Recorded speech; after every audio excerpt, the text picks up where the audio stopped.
everyone. My name is Honorine, Ayah Muma. My friends call me Ayah. I'm a family nurse practitioner, currently working with the pediatric population. You will be wondering why a pediatric nurse practitioner is having a conversation of cardiovascular disease. That is because cardiovascular disease is the leading cause of their death in America, and it affects everyone, including children. And so it is absolutely necessary that we have this discussion. You might be wondering, or several questions get asked, like what are some of the risk factors for cardiovascular diseases?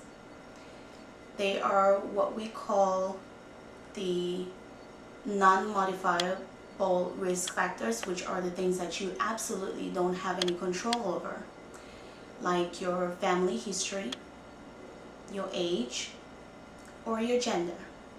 Those are things that we cannot control. On the other hand, there are some risk factors that we do have control over. Our lifestyles, our diet, which includes our lifestyles include our diet, whether we exercise or not. If you already have an existing cardiovascular disease, if you have hypertension, diabetes, or if you just live a sedentary lifestyle, you don't work, you don't do anything. So those are some of the things that you have control over. Okay, so what are some of the things that we can do to prevent cardiovascular disease? For those of you who see your doctors regularly, congratulations and thumbs up to you, because you're taking one of the most important steps to healthy living or good health. For those of you who wait until something happens before you go see your primary care, you might really want to reconsider that decision and make today the first day of scheduling regular appointments with your primary care doctors. You might be wondering what kind of questions or what should I ask my primary care when I go to find out about cardiovascular disease. First, it's important for you to know that cardiovascular disease is the leading cause of death in America, and it affects everyone. So some of the questions that you might want to ask is, what are your individual risk factors? What can you do to manage existing cardiovascular disease? And also talk about your children, because this is now starting to be a very common thing in children. Modifiable risk factors. They include obesity, and you can do a lot of exercise. The American Heart Association actually recommends 3 to 4 times a week of exercise, ranging between 30 to 45 minutes.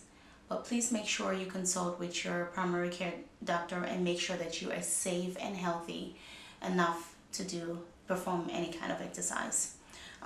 We also have hypertension, hyperlipidemia, diabetes. Now, controlling your diet is also a very big factor. You want to make sure that you drink less fruit juice, and make sure that we're reading these labels on the fruit juice. We pay attention to just the carbs, but we forget to read the other contents of the things that we consume. So please pay attention to your fruit juice and incorporate more vegetables into your meals. Other things that you want to pay attention to is your BMI, which, greater than 30 puts you at risk. But remember that your body weight, your body mass also plays a factor into that. So it is, relative. Other things that you also want to pay attention to is your waist circumference. So for women, it should be under 35 inches, and for men, it should be under 40 inches. That keeps you at a healthy space, so to say. Another thing that you also want to pay attention to is your labs when you go to the doctor, because they would do different labs, but it's important for you to understand what these labs mean. So when they draw your cholesterol level, for example, they have different numbers, like your low cholesterol, high, and triglycerides, all these numbers are very important for you to know what they mean, what are your safe levels, and how they affect your health. When the doctor checks your cholesterol, present it to you, and you would see different numbers like the LDL, HDL, triglycerides, which have different numbers. It's important for you to understand what these numbers mean and how they affect your heart. Now let's talk about these numbers and what they mean. Your total cholesterol should be less than 200. Your LDL, which is the bad cholesterol, should be less than 100. And where do we get this kind of cholesterol from? We get it from saturated fat, which is found in butter. We all like butter, but yeah, that's where we can get it from. Your HDL, which is your good cholesterol, and you can get that from eating things like avocado, should be over 40, should be over 40. The last one is your triglycerides, which should be below 150. And for lack of a better word, this is the cholesterol that swims in your blood. And so if you have more of it, it kind of clogs your artery. And so those are your numbers, and that's what it means. So it's very important that when your doctors come back with this lab, take a look at it and see where you fall so you can better understand how to promote healthy living. Okay, so primary prevention is the key. Now, if you're one of those people that see your primary care doctor regularly, congratulations and thumb up to you, because you're taking one of the most important steps to living a healthy life.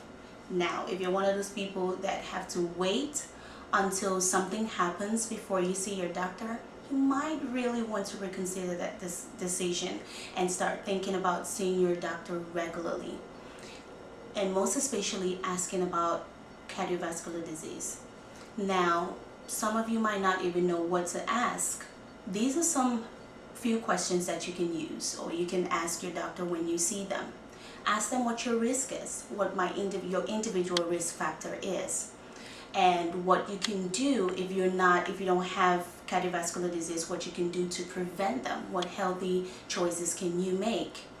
If you already have an existing cardiovascular disease, you can ask them what you can do to manage your disease. And don't forget to ask what you can do if you have children, or if you have loved ones that are younger, what you can do, or what are their risk factors, or what you can do to help them prevent or not have cardiovascular disease. My name is Honorine, Ayah Muma. My friends call me Ayah. I'm a family nurse practitioner, currently working with the pediatric population.